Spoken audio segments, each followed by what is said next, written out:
من الشيطان الرجيم. بسم الله الرحمن الرحيم.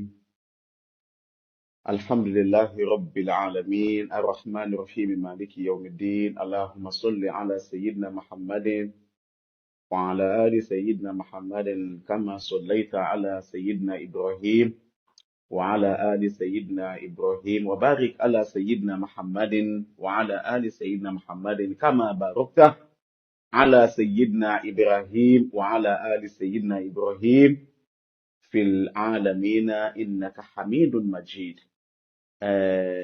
Adá ọpẹ́ fún Ọlọ́run ọba tí ó jí wa sáyé ní ìmọ́lẹ̀ àlàyé títí òní.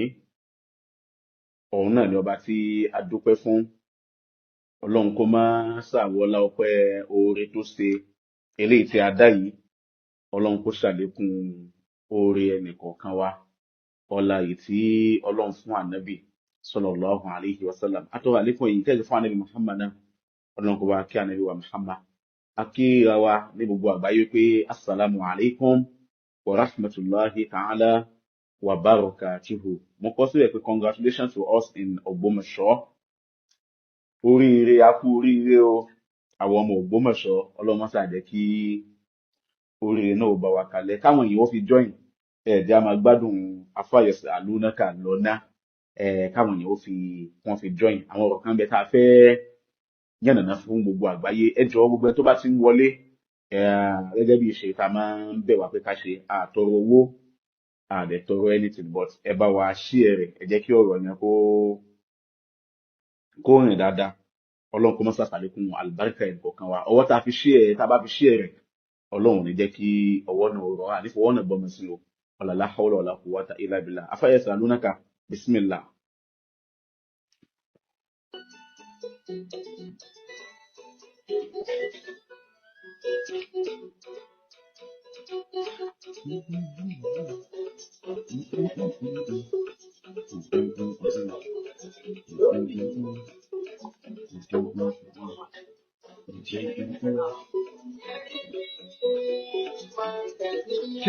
Share.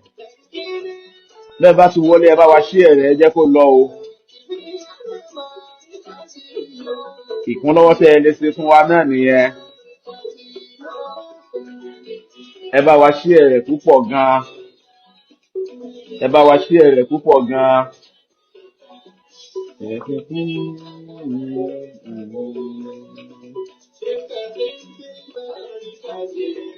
Ẹ bá wa share rẹ̀, ẹ bá wa share rẹ̀. Love, like, comment, share.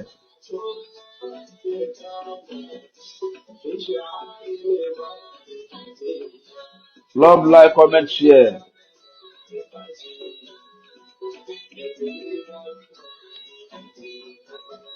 Please let it go viral. Ẹ bá wa share rẹ̀. Yekipi ana marika vino. Huwa hakon marika vino. Ashayiko amudadi abiri agbadi aka. Ẹ jẹ́ bá wa share rẹ̀, ẹ jẹ́ kó lọ. Khalifa Kọ́ládé. Mufti Ọ̀yọ́ State Àṣeyíkò Ìsìnmáàyè. Àṣeyíkò Àbúdá Kọ́ládé. Mo ń fẹ́lẹ́ yìí retí àwọn jàmá wa ní kí wọ́n wọlé. Sheikh Hassan Usman Zunu Reil, mo kí yín púpọ̀, ẹ kú darapọ̀ mẹ́tò. Afáàmì Ibn Muhammad Adébáyọ̀. Àánú Ọlọ́run ní fi yín sílẹ̀ o, ọlá ìyá nẹ́bí wájú Ọlọ́run. Aṣàkúrò Abdallah.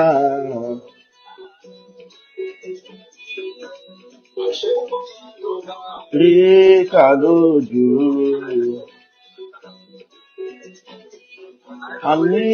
Alivanudin Albarika lójú.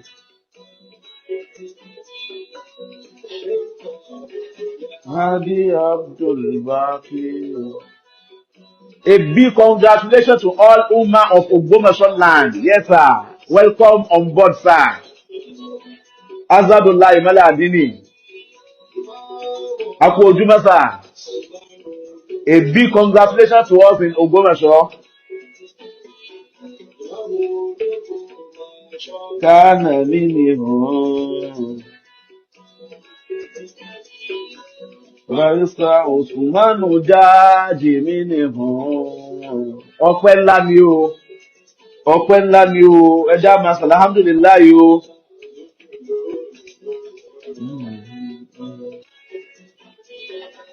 Àṣẹ́gun Abubakar bẹ̀ ayé pé. Nurudin Yibiri Baketuwi. Abdul Wahab Suleiman Gamawi. Congratulations to us in Ogbomosho land. Aku oríire àná.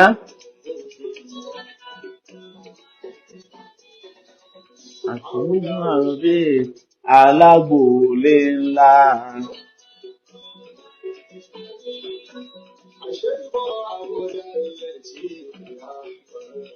Huwa haqqun markazin. Sirullahi. Usazu Taufik Aladide Atoliche. Ali Imamu Onihala.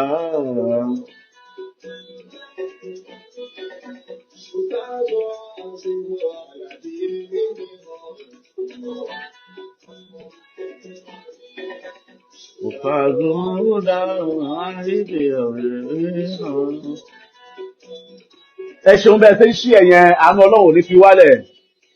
The rain is here to fall. It will come down with ice blood on all enemies of peace in Ogbomosho land. Amina. Òjò náà rọ̀ lé gbogbo àwọn ọ̀tá àlú Ògbómọ̀ṣọ́ lórí. Àlùbáríkà Ànábì wájú Ọlọ́run. Amina.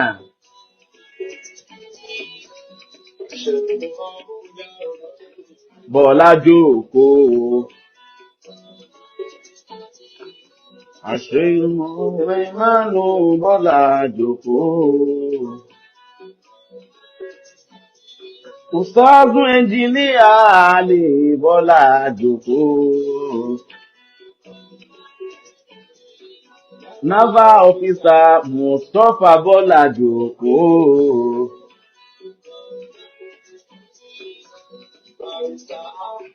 Bọ́lá jókòó mí nìhun. Mashallah, mashallah, afáyẹ́sà lúnákà, ẹ bá mi ṣe sùúrù díẹ̀.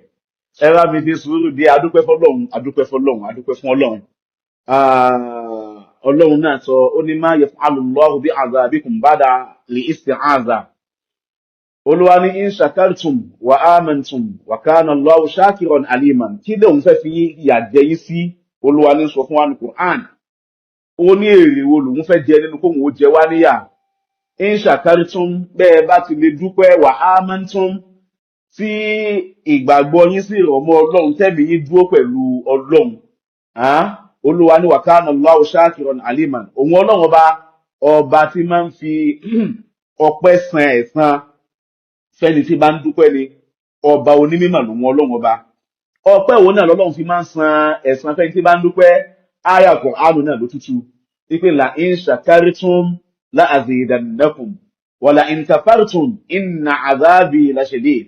Olúwa ní la in shakartum bẹ́ẹ̀ bá ti lè ronú wò wípé Olúwa mà ṣoore fún wa tẹ́ wá dúpẹ́ fọ́lọ́run. Ọlọ́run ní la azidannakum. Èmi Ọlọ́run ọba o dandan ni fún mi. Màá ṣe àlékún fún yín. Olúwa wá tẹ̀síwájú. Ó ní wala in kafartum bẹ́ẹ̀ bá lè wá rò wípé tọ́ èyí tọ́lọ́run ṣe ìyàwó màmá lóore.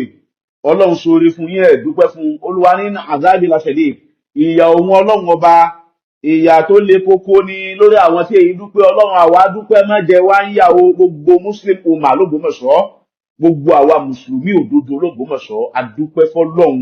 Gbogbo ọmọ Ògbómọ̀ṣọ́ a fò fáyọ̀ a sì tún dúpẹ́ fọ́lọ́run. Ọlọ́run o a máa lé wa kún lóore kọ́pẹ́ wa náà ò lè máa lékún. Wala la ilaha illallah wala Muhammadu Rasulullah sallallahu alaihi wasallam. Gbogbo èyí tí ẹ wọlé òun náà ni mo fi Ọlọ́run ọba kí lẹ́ẹ̀kan sí ẹjẹ́ tún sálámà wípé assalamu alaikum wa rahmatullahi wa barakatuhu. Ní àná ni àwọn rọ́bítọ̀ wọ́n ṣe àṣekágbá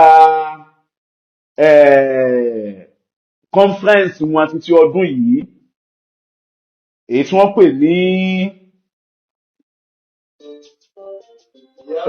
conference wọ́n ṣe lẹ́kọ̀ọ́ Lagos State 2024 conference táwọn rọ́bítọ̀ ṣe àná òun náà ni wọ́n parí ẹ̀. Ẹ̀dẹ̀mọ̀ fún bàbá Mudirul Markaz kọ́lọ̀n kó bá sàlékún àlàáfíà ara bàbá náà. Bàbá ti sọ ní ìjẹta wípé tọ̀ pẹ̀lú ọ̀rọ̀ tí bàbá wa alárojẹ His Royal Highness Ọba Suleiman Oyèdọ́lá Ìwínkúnlé kejì alárojẹ of Ogbomosho land pẹ̀lú iṣẹ́ tí bàbá wa ọba rán wọn sí gbogbo rọ́bítọ̀ níjẹta. Bàbá wa nítọ̀ àwọn ń ṣiṣẹ́ lórí ẹ̀, àwọn dẹ̀ ti ṣiṣẹ́ lórí ẹ̀ débì kan. In tí ọba lóhùn ń fẹ́ yẹn, òun náà ni àwọn bá ọba fẹ́. Bóyá tí n bá wo bí ó ṣeéṣe kí n rí kílípù yẹn, kí n jẹ́ kí á gbọ́ ṣé kí ní ìsìn láòdì díẹ̀ báyìí. Ẹ jẹ́ wọn bóyá ó láòdì díẹ̀.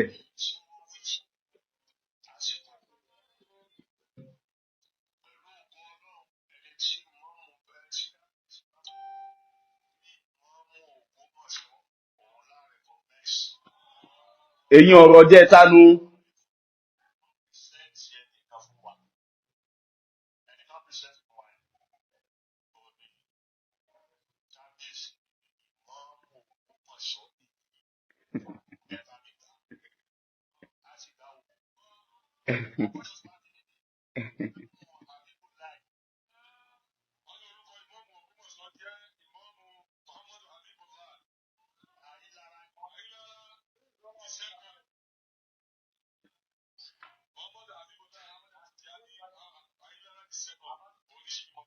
Mashallah, ṣé gbogbo wa ti gbọ́?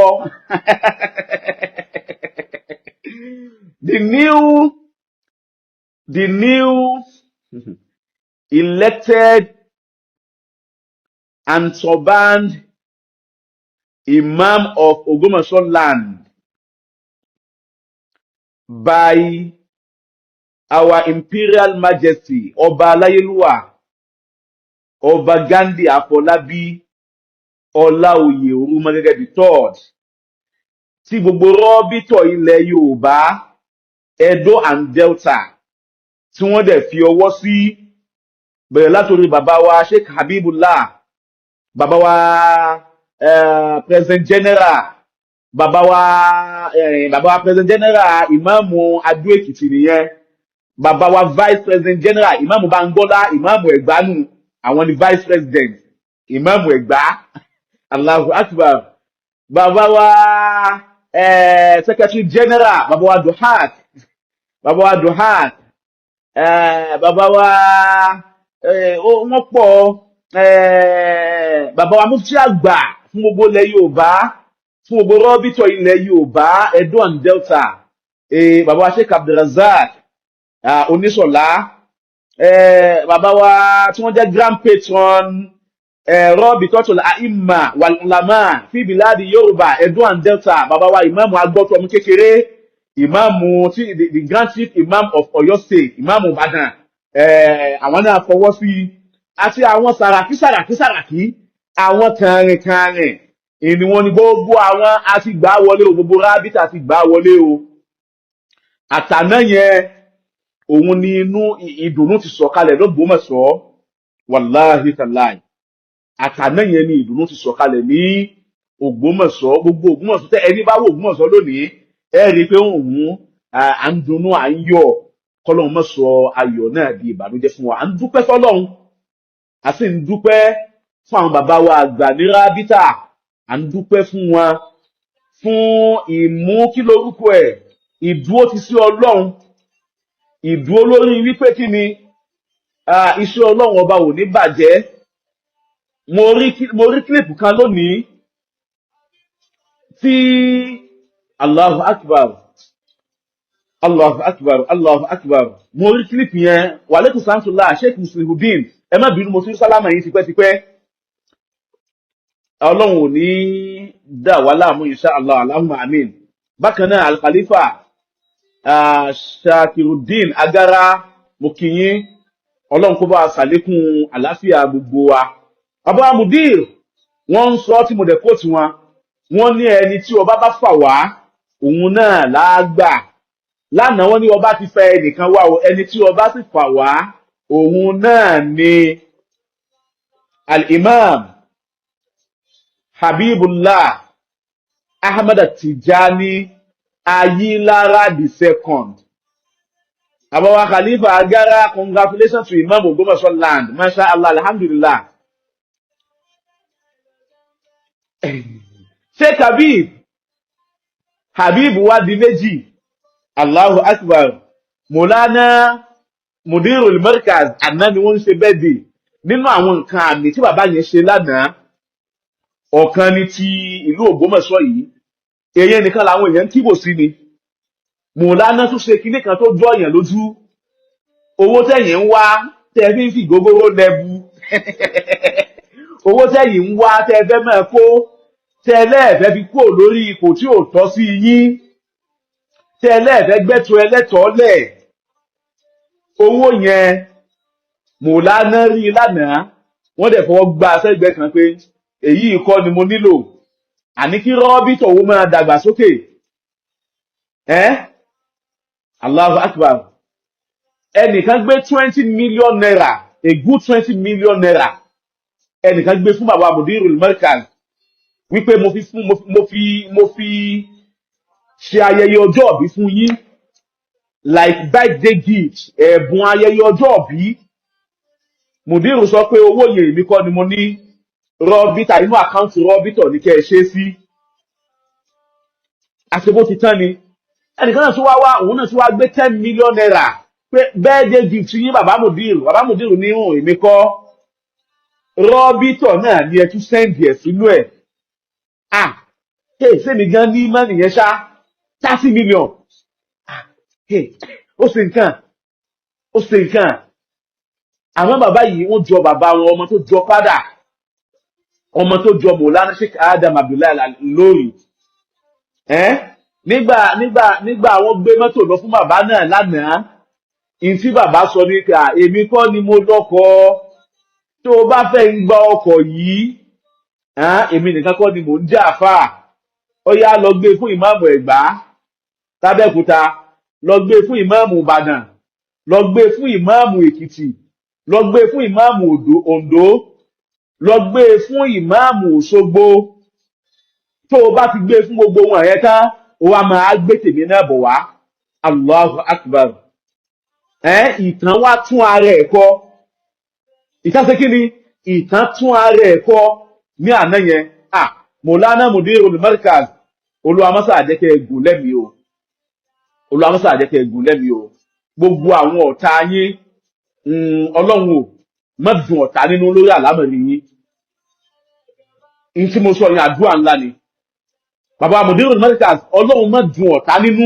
lórí àlámọ̀rí yín ọlá karama ànábì níwájú Ọlọ́run ọlá hima Maulana Sheikh Adam Abdullahi al-Ilori níwájú Ọlọ́run in tí Ọlọ́run ó máa ṣe fún yín táwọn ọ̀tá ó fi máa sunkún ká lójoojúmọ́ ìlà bẹ́lọ̀ kọ́lọ́run máa ṣe fún yín kó orin yín ó pọ̀ mo kọ orin ẹ̀ka lánàá mo ní Lágége lọ̀gá wà a ti sọ fún wọn ṣẹ́ ohun ọ̀fẹ́ gbà wípé Mudiru lọ̀gá wà Mudiru làfà wà Mudiru ń bàbá wà mẹ́tẹ̀ẹ̀ta fún gbogbo ilẹ̀ Yorùbá Mudirul Markaz gbogbo ilẹ̀ Yorùbá gbé fún yín àwa gbọ́ táwọn kan sọ pé ṣé rábítà nìkan ìní àfáà tí ń bẹ nílẹ̀ Yorùbá ni rábítà nìkan kọ́ láfáà tí ń bẹ nílẹ̀ Yorùbá rọ́bítà ò dẹ̀ lé àfáà kankan kó má jọyìn rọ́bítọ̀ gbọ́ kí ó yé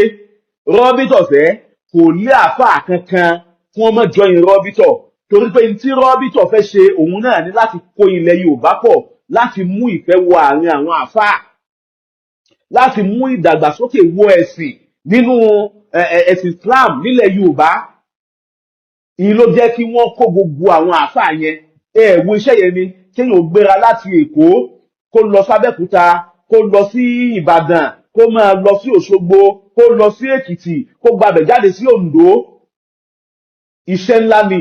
Ẹnìkankan kọ́ ló sponsor Sheikh Adam, ẹnìkankan kọ́ ló sponsor wọn, owó àpò ara wọn. Ìgbà tí ọ̀pọ̀lọpọ̀ títí ò tí ì di dual títì tá à ń lò yìí, àwọn ọ̀nà wa ò tí ì di ọ̀nà oníbejì tí ó yẹ pé ọ̀nà hóró náà ni. Inú bàbá yìí kó owó tí wọ́n wá ń wọ mọ́tò káàkiri. Ẹjẹ́ àjọ ṣe, ẹjẹ́ àfẹnusọ̀kan, ẹjẹ́ àkópọ̀. Wàláhì wàláhì wàláhì. Ẹni ó bá wá dé lónìí tó wá lóun fẹ́ rọ́bìṣì iṣẹ́ àná, ó yẹ kí gbogbo ayé ó mọ̀ wípé onítọ̀hún yẹn ni ò relevant. Ẹ̀dẹ̀ wá sọ fún mi, àwọn tí wọ́n ń pera wọn ní nǹkan míì tí wọ́n láwọn ò bá rọ́bìtọ̀ ṣe yìí, ẹbí wọn wípé ǹjẹ́ ṣé rọ́bìtọ̀ lé wọn kúrò láàrin wọn? Àti sàlàfíyà ni, àti kinní kan ni, àti tààwùnù ni, àti kítú ni. Ṣé rọ́bìtọ̀ lé ẹnìkan pé a lè bá yín ṣe? No, àwọn ni wọ́n dẹ́yẹ sí rọ́bìtọ̀ ní láwọn ò bá rọ́bìtọ̀ ṣe. Àìwá bá rọ́bìtọ̀ ṣe wọn yẹn kò mú kò dá àṣeyọrí rọ́bìtọ̀ dúró nílẹ̀ Yorùbá Edo and Delta. Wọ́n ń ṣe, wọ́n dẹ̀ ń fẹnu kò lórí àwọn tí wọ́n bá fẹ́ ṣe. Ẹ̀gbọ́n tó lọ́n sọ fáwa mùsùlùmí ni nípa ọ̀rọ̀ hajj. Olúwa ní fún àfíìdù min haythu afadun nas. Lẹ́yìn náà dà gẹ̀rẹ̀gẹ̀rẹ̀ lọ síbi táwọn èèyàn dà gẹ̀rẹ̀gẹ̀rẹ̀ lọ. Gbogbo stéètì kọ̀ọ̀kan ní gbogbo ilẹ̀ Yorùbá Edo and Delta. Ìgbà tí wọ́n ń kíyèsí rọ́bìtọ̀ ńgbà yẹn kò tí ì sin tí ń jẹ́ Edo and Delta. Gbogbo ilẹ̀ Yorùbá stéètì 6. Gbogbo wọn pátápátá ni wọ́n ṣe kí ni wọ́n ṣọ̀kan. Gbogbo wọn ni wọ́n kó jọpọ̀. Ẹ̀yin ẹ̀ta hóró kan wá sọ pé ẹ̀yin ò ṣe papọ̀ pẹ̀lú àwọn jàmáà yẹn.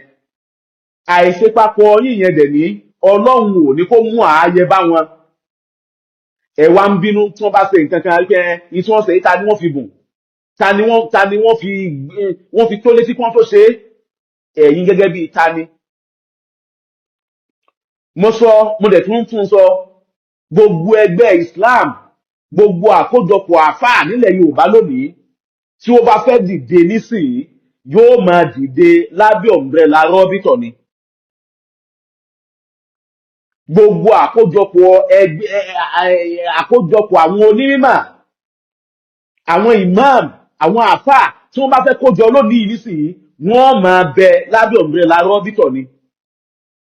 Rọ́bìtọ̀ ti gba wájú since 1964. Ẹ̀rí nígbà tí àwọn Ittihadul Wa'izin tí bàbá wa Akéwùgbà Gold, Sheikh Taofik Akéwùgbà Gold, ọmọ Akéwùgbẹ̀rú tí wọ́n ń jẹ́ àmírù wọn. Nígbà wọ́n fẹ́ kójọ, táwọn náà fẹ́ kóra wọn jọ pé ẹjá wa náà máa bára wa sọ̀rọ̀, ẹjá mọ̀rú wáàzí tá a máa ṣe. Ẹ jẹ́ kí ẹnu tiwa náà ṣọ̀kan lórí wáàzí. Rọ́bìtọ̀ ò dá wọn dúró kán má kójọ o. Àmọ́ rọ́bìtọ̀ ni wọ́n máa bẹ lábẹ́ ọ̀mbrẹ́là rọ́bìtọ̀ ni. Torí tá a bá ní kábẹ̀sì ní máa pín nísìnyí kó dẹgbẹ́ kìíní yẹn ó fọ́ká, ìta fẹ́ ṣe ẹnu wa ò ní padà kù.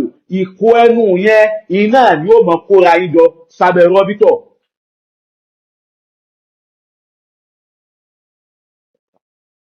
Ìtàwọn rọ́bìtọ̀ wà fún nìyẹn. So gbogbo àwọn àfáà ilẹ̀ Yorùbá yẹn pẹ̀lú àṣẹ ọba ìlú, ọba tó ní ìlú, ọba ló nílẹ̀, ọba ló ní ìlú, ọba bá lórí ohun gbogbo. Ìtẹ́ ẹ̀fẹ́ gbọ́ nìyẹn, ìtàwọn ó dẹ̀ máa sọ nìyẹn. Ẹ̀yin ò fẹ́ gbọ́, àmọ́ ìtàwọn ó máa sọ nìyẹn pé ọba ló nílẹ̀, ọba ló ní ìlú, ọba bá lórí ohun gbogbo.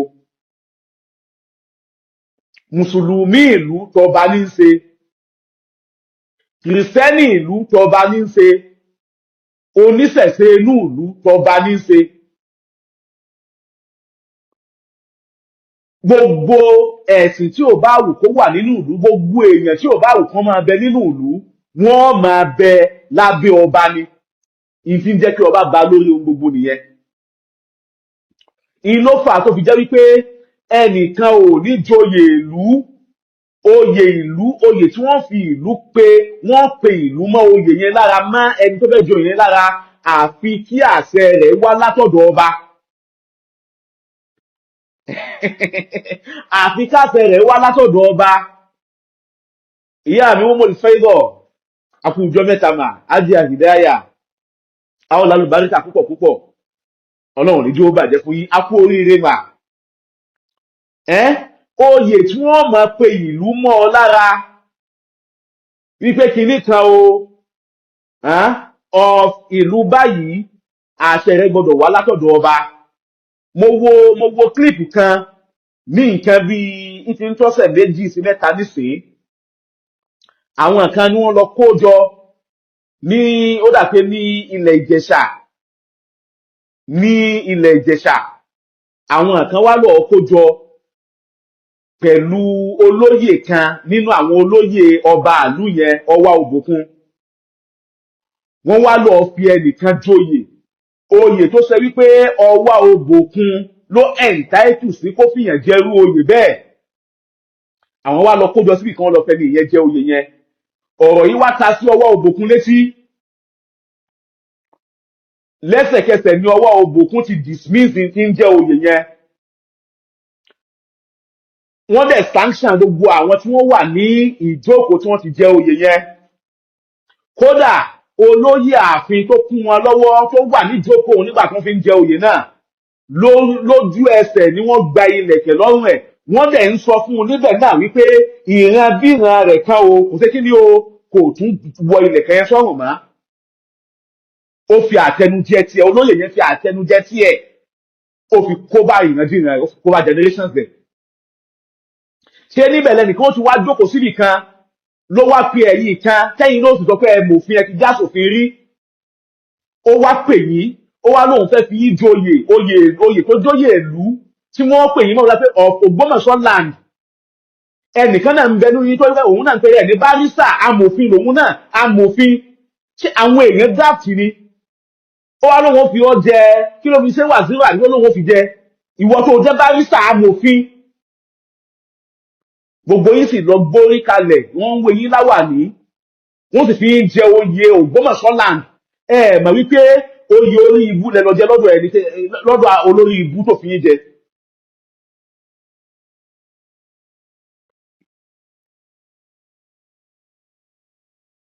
Bí èèyàn bá ń bá olórí ibú rìn, ẹni títí ẹ ti jóná, yóò máa wọ́nà bò ní ó ti kò ná má tolúwẹ̀ náà tó wúlò ó fi jóná ni. Ẹni tí ẹ ti bàjẹ́, ẹni tí ń jábọ́ bọ̀ látòkè, ẹni òun bẹ jẹ́jẹ́ rẹ̀ tó tẹ̀ tóun sàṣẹ ń gúnkè bọ̀ wá, ẹni tí ń jábọ́ bọ̀ yóò sì wá bò lòun ti kọlù tóun tí ó jábọ́ pẹ̀lú ẹ̀, ó fẹ́ já yín bọ́, wá gbọ́n. Mo ṣe program nígbà yẹn, ọ̀kan nù àwọn ọmọ yín ń pè mí, sẹ́ẹ̀mẹ̀ pé wọ́n lè gbé yín lọ sí kóòtù, sẹ́ẹ̀mẹ̀ pé wọ́n lè lọ ṣẹjọ́ yín ní Port Harcourt, wọ́n lè lọ ṣẹjọ́ yín l'Àbújá. Interest mi halẹ̀ mọ́ mi. Do you think I don't know what I'm doing? Òfin mi ò mọ òfin, mi ò mọ òfin, mi ò mọ tó mú mi, mi ò dẹ̀ mọ tó dè mí, mi ò mọ tó tú mi sílẹ̀. Àmọ́ tó bá jẹ́ òdodo, kò lè ní ká má sọ òun. Níbo wá yá, ẹ tí wá ń parọ́ oyè kọ́ làwọn ń jẹ o, àwọn ń ṣèyàwó, ìyàwó ọkọ ìyàwó dà, ìyàwó dà, bàbá ìyàwó dà, ìyá ìyàwó, wáàzí ìyàwó wo ni wọ́n ṣe níbẹ̀? Alágbàkò ti ṣe yín. Ẹ wá mọ ìṣèjọba yín, ẹ mọ sórí irọ́, gbogbo ayé wá ń tẹ̀lé irọ́. Tọ́rọ̀ bá wá ṣẹlẹ̀ tó bá wá padà jálé yín lórí, you will now be looking for social media sympathy. Ipe kìíní kan báyìí o, ìgbà o, àwo ẹ wá da àwọn àparò ta àwọn ọmọ àparò, ó wá da àwọn ọmọ àparò yòókù rẹ̀, ó wá da àwọn ta kan máa wí kán máa ráǹtì káàkiri. Bàbá wa ọba Ghandi ti sọ wọ́n ti gé mi ló ti lọ, mi ò gbọ́ anything mọ́. Ní tèmi bá fẹ́ ṣe ni mò ń ṣe lọ. Ìpàkọ́ tiwa yóò gbọ́ sùtì mọ́, orí ẹlẹ́gàn yín ló burú. Mò ń wo post kan láàárọ̀ yìí, ìmọ̀gbàtẹ́ nìyẹn tiẹ̀ tó post ẹ̀, ìmọ̀tàmì ìgbà tó post ẹ̀, but mò ń wo láàárọ̀ yìí tó ń tọ̀hún yẹn ń sọ wípé nígbà náà ń kọ́ṣẹ́ o, ẹ jẹ́ kí n wò ó, ẹ jẹ́ kí n wò ó, torí mo snap ẹ̀. Ẹni yẹn pe rẹ̀ ní ìmáàmù Masifa, àánú ọmọ yẹn dẹ̀ ń ṣe mí. Ọmọ tí ń pe rẹ̀ ní ìmáàmù Masifa yẹn, àánú rẹ̀ ń ṣe mí. Ẹni ó bá mọ̀ àwọn òbí tó bí ìyá àti bàbá rẹ̀ bá ń bẹ láyé, ẹ lọ bá wọn kí wọ́n bá níwọ̀. Èyí tó ṣe níjó nìyẹn, tí wọ́n ń gbọ̀n káàkiri láàfin, tó wọ́n ń bẹ̀rẹ̀ káàkiri, tóun náà ń sáká tí ò lè sun létí ò lè sùn ta. Èyí tó fẹ́ dáwọ́lé yìí, mo fi Ọlọ́run búra fún yín, mo ń gbẹ ẹnu àfi sọ̀rọ̀, wàláhì kò ní bọ́m̀bẹ̀. O ti sọ àti keep ẹ̀ pamọ́. You have said it and adẹ̀ ti keep ẹ̀ pamọ́. Ẹni ó bá mọ àáfàá rẹ̀, àáfàá tó kọ́ ní kéwú, ẹ̀sùn máa àáfàá yẹn jẹ́ kọ́ọ̀tà àárín yìí, ẹ bá mi fi hàn àwọn òbí ẹ̀, ẹ bá mi fi hàn àáfàá rẹ̀ kí wọ́n pè é kí wọ́n bá a sọ̀rọ̀. Torí tó bá ṣẹlẹ̀ tán, kó má ṣe kí ni, kó má kó wọn sí yọ́ọ́yọ́. Assalamu alaikum. Naam. Kí wọ́n ṣe sùúrù fún mi díẹ̀, mò ń bọ̀ wá. Naam. Ẹni kí wọ́n pe àwọn òbí ẹ̀ fún ètè bà wọ́n níwọ̀.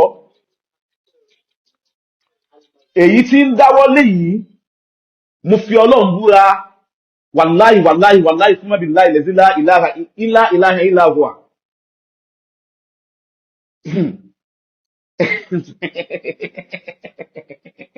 Mo rẹ́rìn torí wípé ẹjẹ́ ń dé mọ́lẹ̀ fún, ẹjẹ́ kí ń dé mọ́lẹ̀ fún.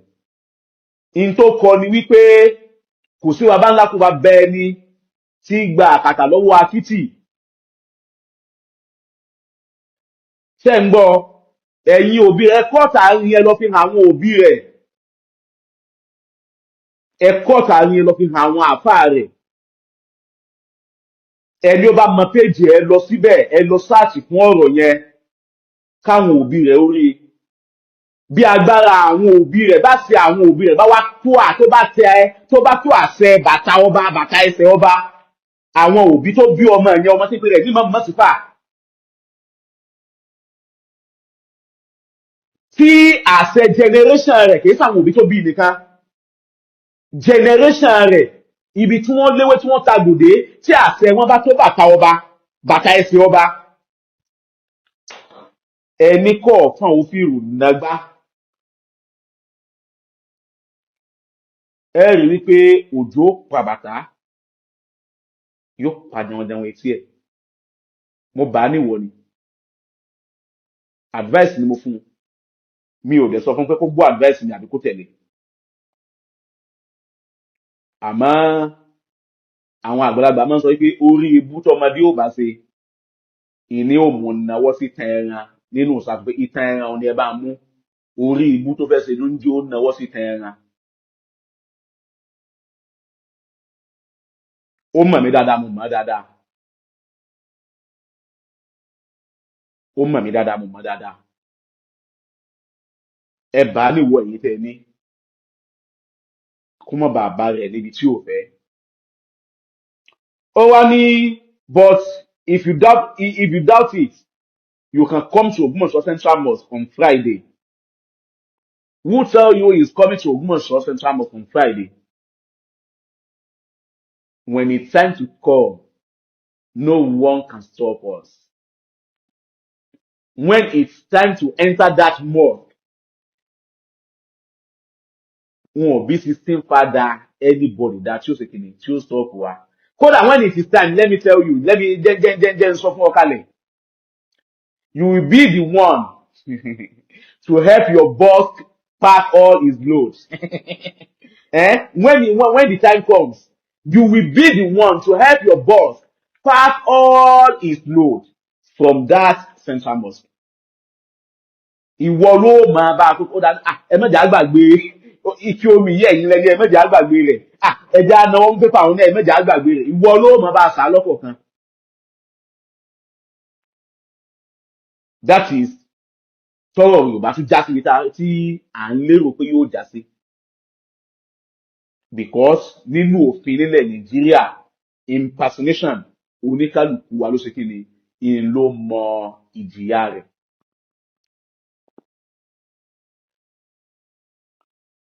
Unless if he can prove himself, which he couldn't do since 4 years back, as a bona fide member of Ayilara family of Ogbomosho land. Failing to do so, ọmọ ìyá, mo filẹ̀ fáwọn olófin. A kú palẹ̀mọ́ kóòtù ọlá mẹ́lì oníkọ́ni Tuesday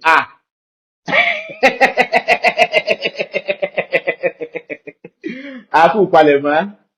Tọ́ ká tó ṣe a kú palẹ̀mọ́ o ẹ̀sùn tí ọba kà sí lọ́rùn ni wípé tọ́ kò lè máa jẹ́ ìmáàmù fáwọn o torí pé kí ni ó láwọn ẹ̀sùn tó pọ̀ tí ń jẹ́ nílé ẹjọ́ pẹ̀lú bó ṣe gbé ẹjọ́ ń bẹ láàrin òun àti ọba kábíyèsí ẹjọ́ ń bẹ láàrin òun àti ss ọ̀tọ̀ lórí ẹjọ́ ń bẹ láàrin òun àti ọba baálé ilé wọn ẹjọ́ ń bẹ láàrin òun àti spokesperson ilé wọn ẹjọ́ ń bẹ láàrin òun àti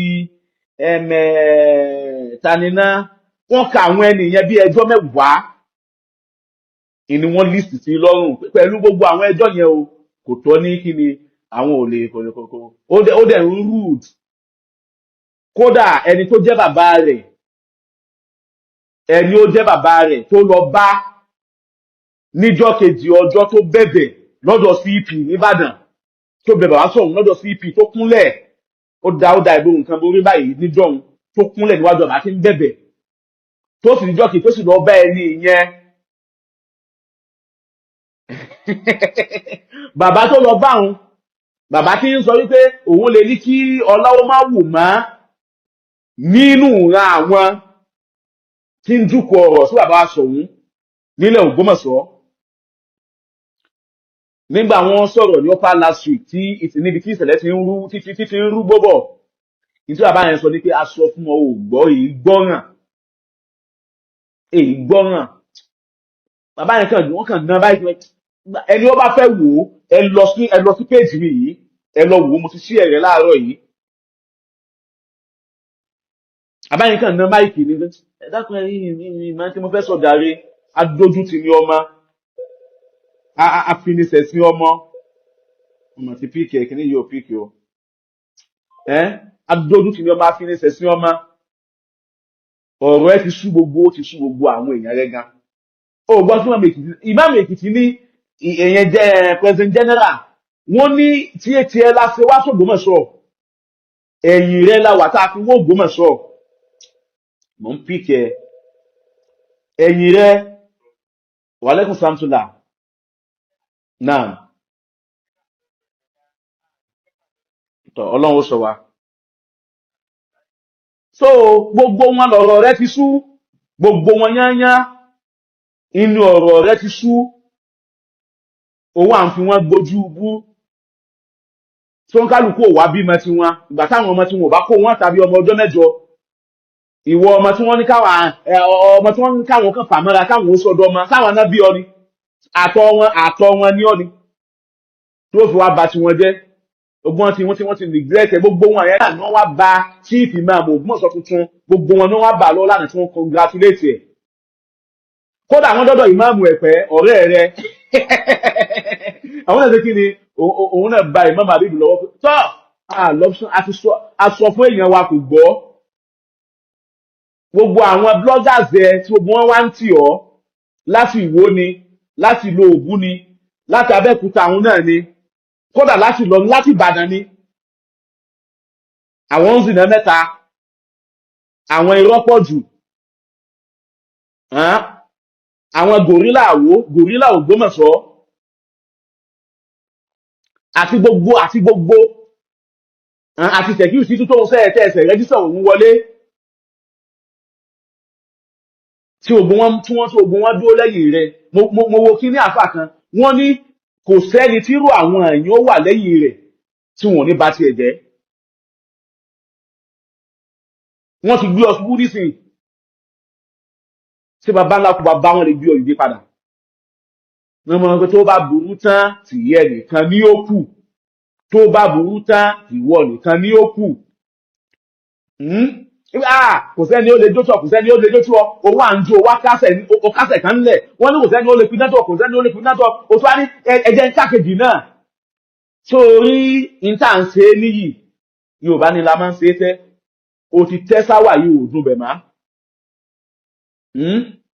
O ti tẹ́ ò dùn bẹ̀ má. Mo gba kọ́ ní àná gan, ẹnìkan wá pè mí ní alẹ́ àná, àwọn tó pè mí alẹ́ àná láti ìlú Ọ̀fà, olólùfẹ́ mi dáadáa, Ọlọ́run kó bá mi ṣe àlékún dáadáa àfà náà.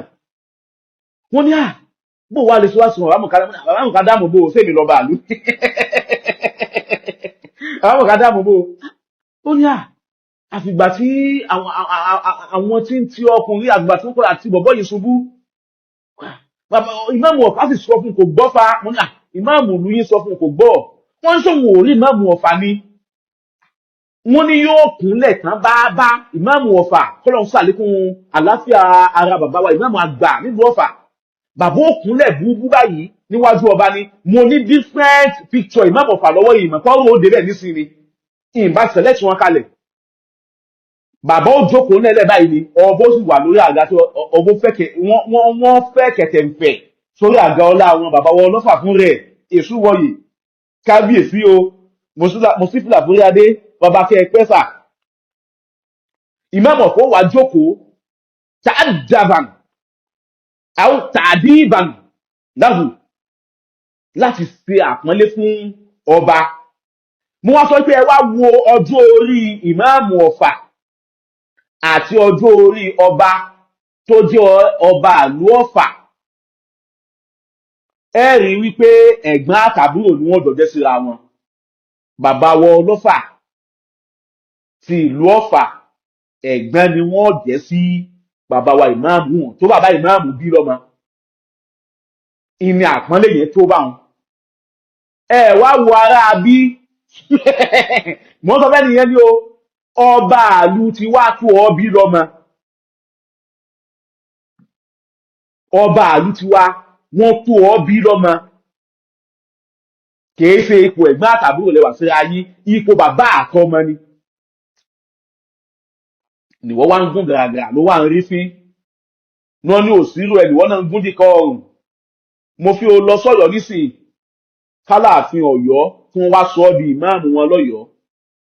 Èmi fi o lọ sí Ìwó, o gbọ́, mo fi o lọ sí Ìwó nísìnyí, kí bàbá wa ọba Àwó Olúwo kí wọ́n sọ ọ́ di ìmáàmù àgbà nílùú Ìwó. À ń sọ fún ọ. Mùkádàmù yẹnu rẹ ti gbọ́rọ̀ jù, ó ti lè sọ̀rọ̀ jù, aláìrífín ni, oníkíní kan ni. Mo ní ìta ń wò ń wájú ni. Kò wá tán báyìí, ó ti ṣubú.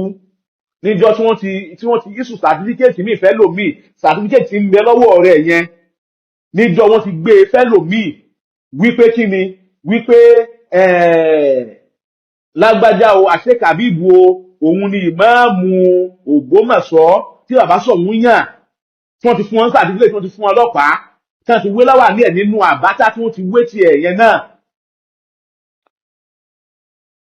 Ẹni ó bá mọ tọ́ là ń sọ, ẹni Ọlọ́run bá fún lójú inú, yóò mọ̀ wípé wọ́n ti sọ tọwọ́ rẹ̀ yẹn di páálí lásán, pépà lásán tí ò wúlò. Wọ́n ti sọ di pépà lásán tí ò wúlò.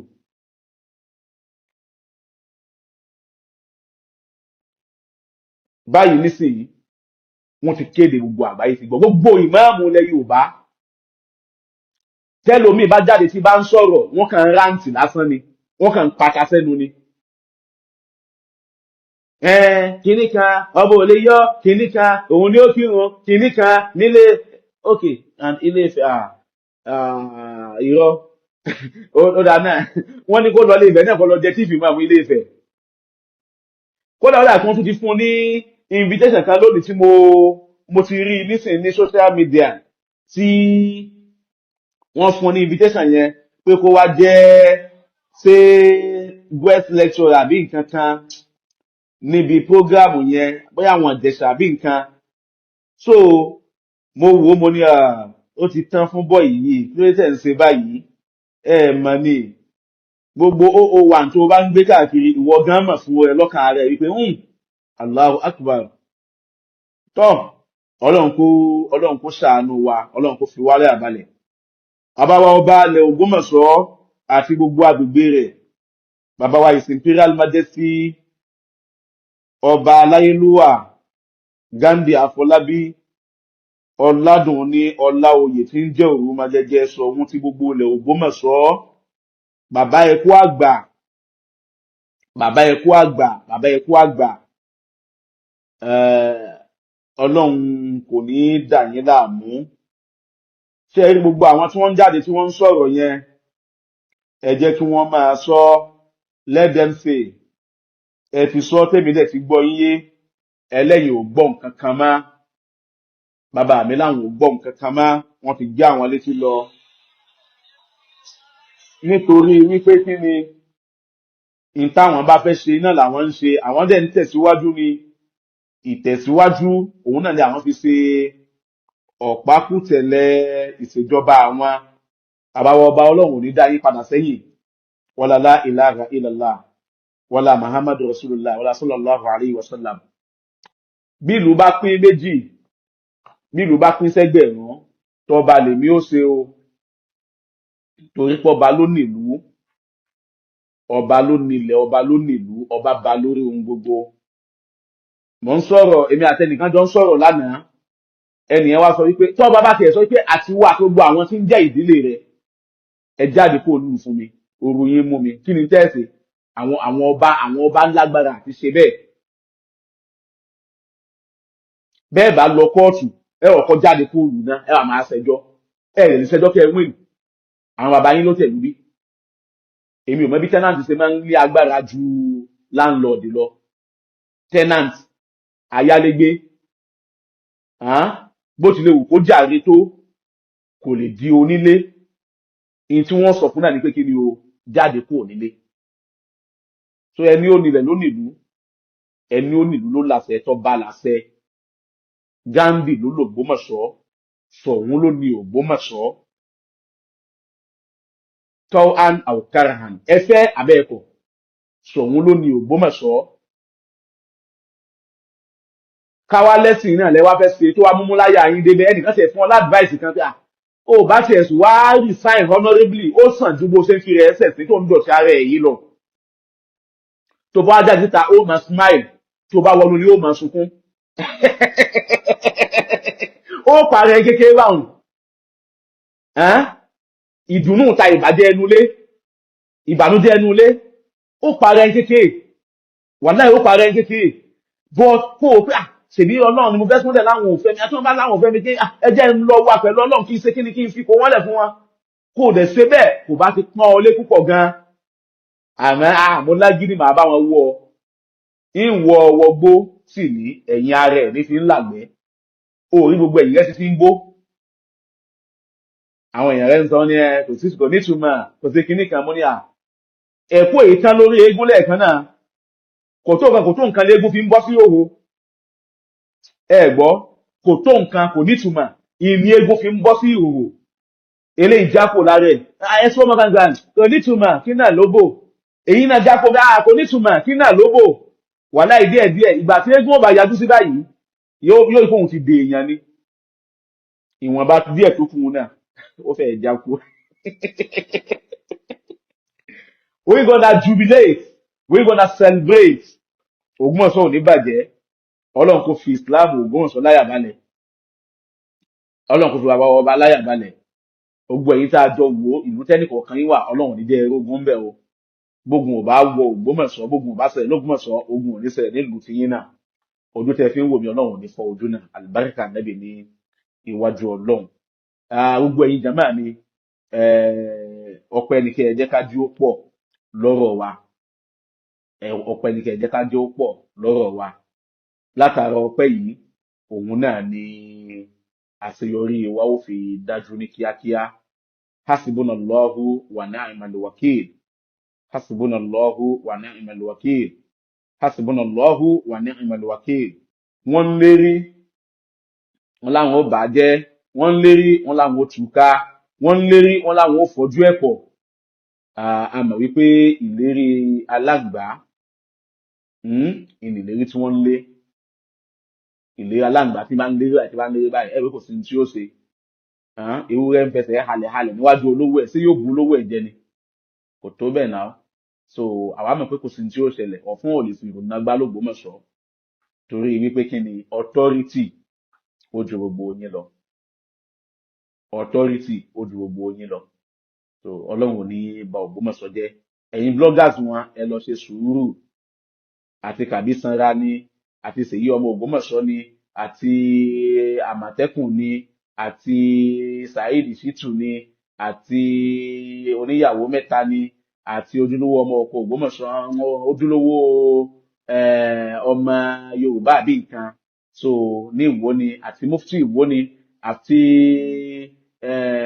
ọ̀bọ èyí tó ń pè ní gorilla l'Ógbómọ̀ṣọ́ wa ń bí náà ni àti tatu ni náà gbogbo wọn pátápátá sùúrù ní kẹ́ ẹ lọ ṣe èmi ń sọ kò sí bí irú ẹ̀ ó ti ṣẹlẹ̀ sí èèyàn téyìn ò ní ṣe kí ni téyìn ò ní mira díẹ̀díẹ̀ wàláhì kò sí bí ó ti ṣẹlẹ̀ sí èèyàn ṣùgbọ́n fasọ́bùrù jẹ̀mílùn sùúrù ní kí ẹ ṣe mẹ́yàn bá dún bó ẹran kalẹ̀ ẹran tó lálàáfíà ẹ wá gbọ̀bẹ̀ sí lọ́rùn ẹ wá du ẹ sọ pé bẹ́ẹ̀ ṣe dùn náà nífẹ̀ẹ́ yìí kó lára kó sì kú bẹ́ẹ̀ irọ́ o ẹ tún gbọ́dọ̀ ṣe kí ni ẹ gbọ́dọ̀ ṣe sùúrù kẹ́ kì í mọ́lẹ̀ so kó kẹ́mi yẹn kó fi bọ́ kò ní ààrẹ so sùúrù lẹ́sẹ̀ àmọ́ ó gbóná lára yín wàláhì àmọ́ ó gbóná lára yín gan àmọ́ ẹ̀yin náà ẹ fúnra yín ní sùúrù ẹ sì wà sí sùúrù fúnra yín ẹ ní àgbémọ́ra ẹ ní àtẹ̀mọ́ra ẹ ní ìpamọ́ra iná la fi ń mọ mùsùlùmí òdodo iná la fi ń mọ mùsùlùmí òdodo so ọlọ́run yóò fi òfò ra ẹ̀mí ọlọ́run yóò fi òfò ra ẹ̀mí ọlọ́run yóò fi òfò ra ẹ̀mí ẹ pẹ̀lẹ́ ẹkú àtẹ̀mọ́ra ẹkú àtẹ̀mọ́ra Allahu Akbar kíní yẹn ó lágbára but n tó bá ti ṣẹlẹ̀ kò sọgbọ́n tí a fẹ́ dá sí iná ni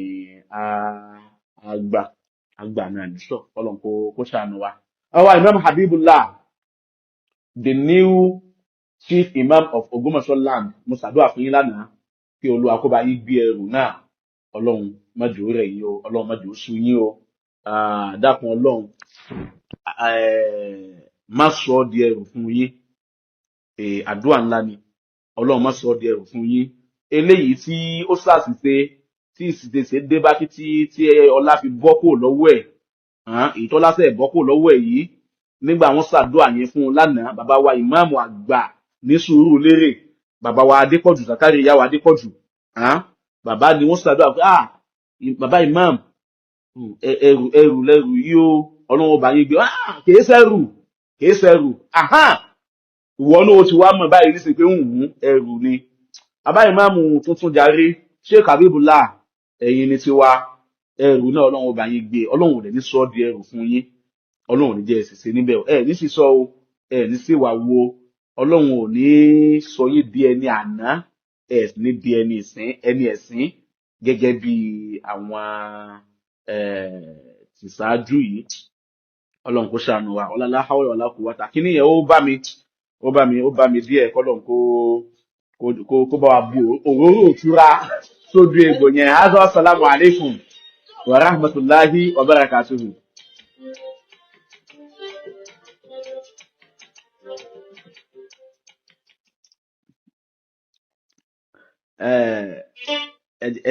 ẹjẹ ń jẹ́ àtúgbọ́ lẹ́ẹ̀kan tó ya mudir al-markaz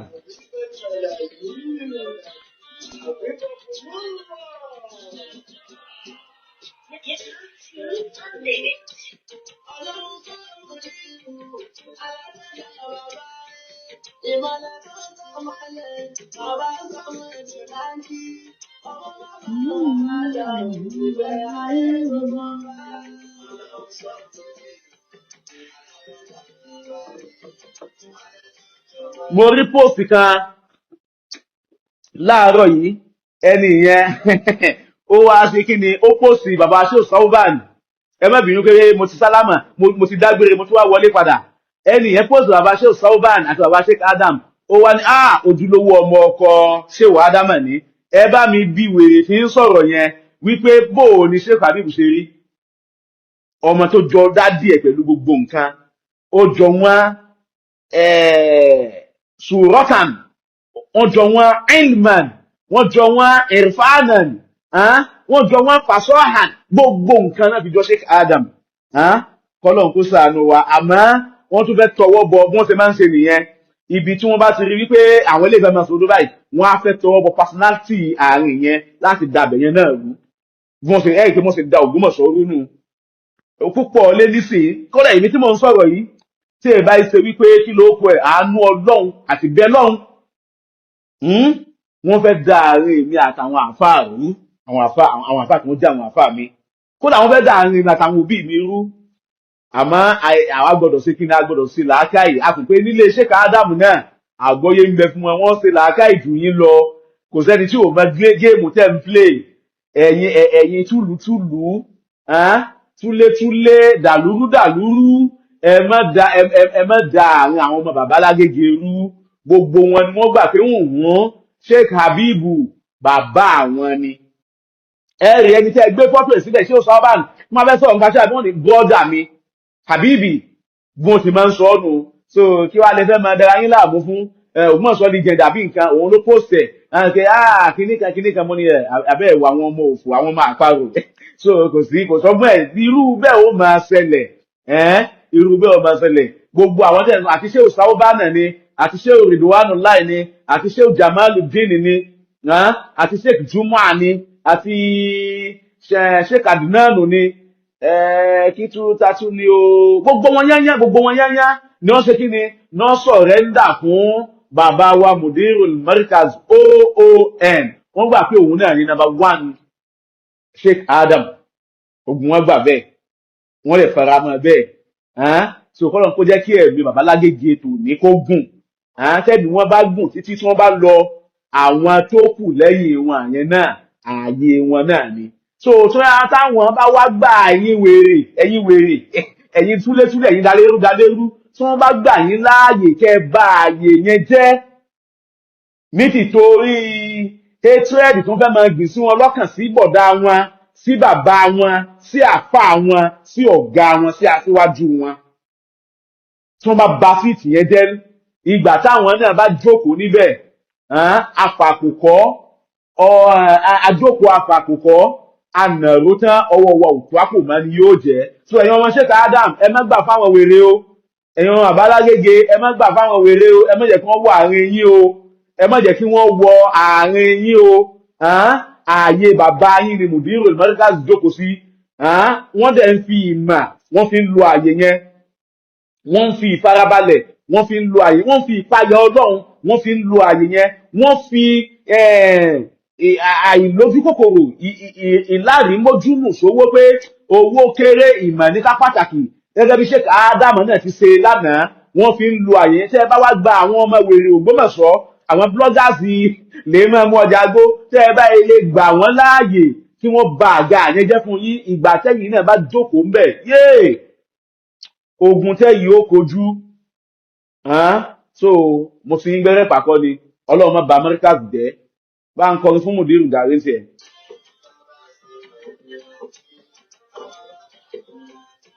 Ìfẹ́ ayé gbogbo wa.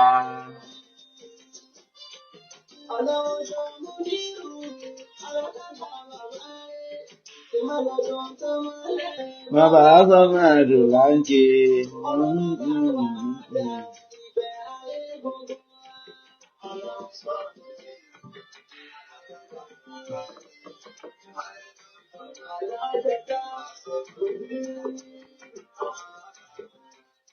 Ẹ bá mi sọ fún Ṣèkíyù Ṣítù ẹni kó sún sẹ́yìn kọ́rọ̀ Ògbómọ̀ṣọ́ bí bẹ́ẹ̀ kọ́ yóò fẹnu fẹ́ ra bí abẹ̀bẹ̀.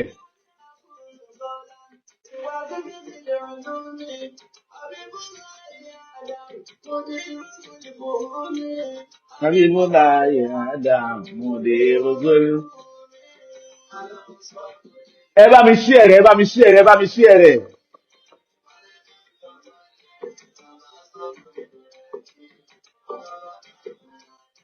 Ìfẹ́ ayé gbogbo. Azza wa salamu alaikum wa rahmatullahi wa barakatuh.